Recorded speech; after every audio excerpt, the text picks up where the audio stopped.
E hoje é dia 8 de março, é o Dia Internacional da Mulher.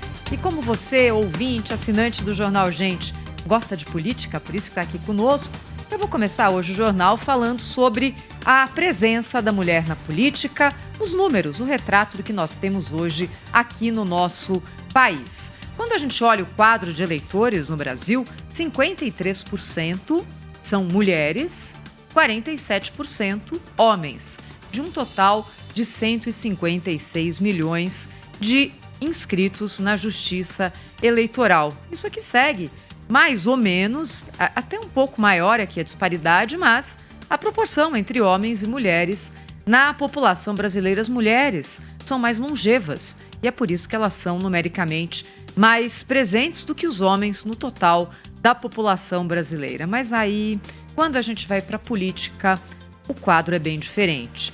Dos 38 ministérios que existem hoje no governo federal, 9 são chefiados por mulheres, 23%.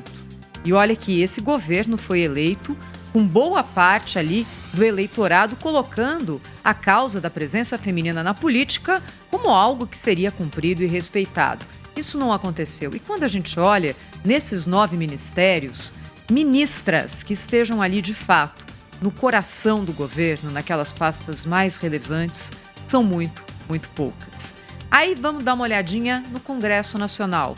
511 deputados, 91 mulheres, 18%.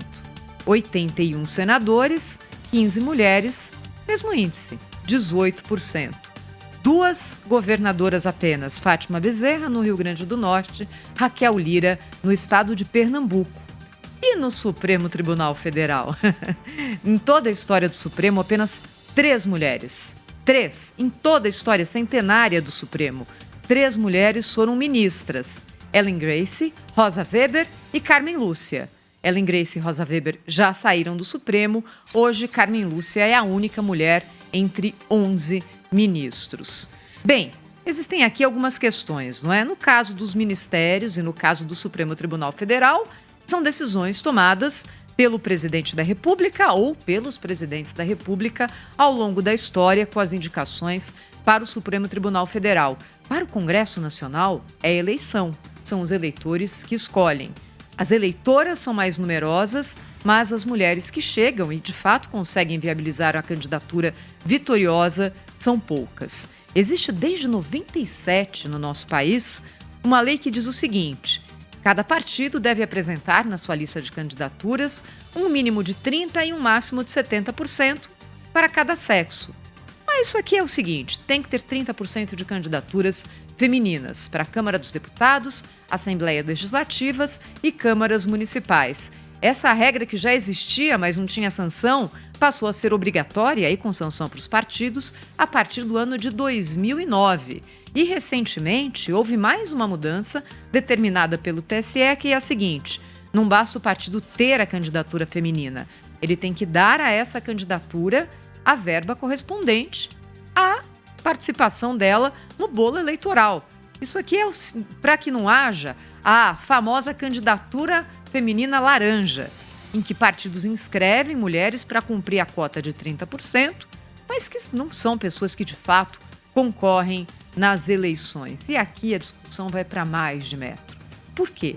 É um clube do bolinha, a política? Olha, originalmente foi. Ao longo do tempo tem sido menos. Existem menos mulheres interessadas em apresentar suas candidaturas? Também é possível, já que os partidos recorrem a essa estratégia. E é claro que para o partido político, homem, mulher, o importante é conseguir a cadeira.